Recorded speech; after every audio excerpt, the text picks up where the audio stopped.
Hello, this is Andy from SAVOX. So today I want to introduce two mini servo for you guys. Okay, this two is a new mini servo for SAVOX. So there is a special size for that compared to a SAVOX old mini servo SV-1257. So you can see the size. It's a 35. The new version will be more compact. So it's only 32. So 32. So we got an application for that.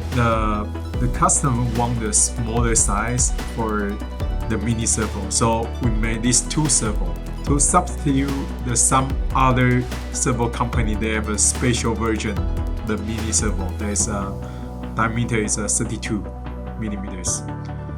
So here's a two version.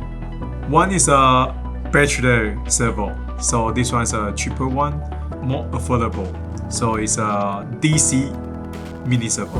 This one can only use in 6 volt, but he also give you a 8.5 kilogram on the torque. The speed will be 0.13.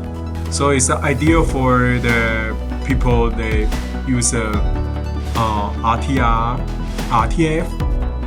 Then they can choose this servo. We also have a high-end version, the SV-1262. So the 1262 is a cordless version. With the new PCB, the spec will be 8.4 volt, 9 kilogram, and 0.085 seconds. So it's most ideal. It can compare to the SAVOX, the SV-1250. But in more compact size. The top will be the same. For these two more compact mini servo already in the market, if you are interested, please contact with a local distributor or teamsavox.com for more information. So if you have any questions, please feel free to write the email or message to us. Thank you.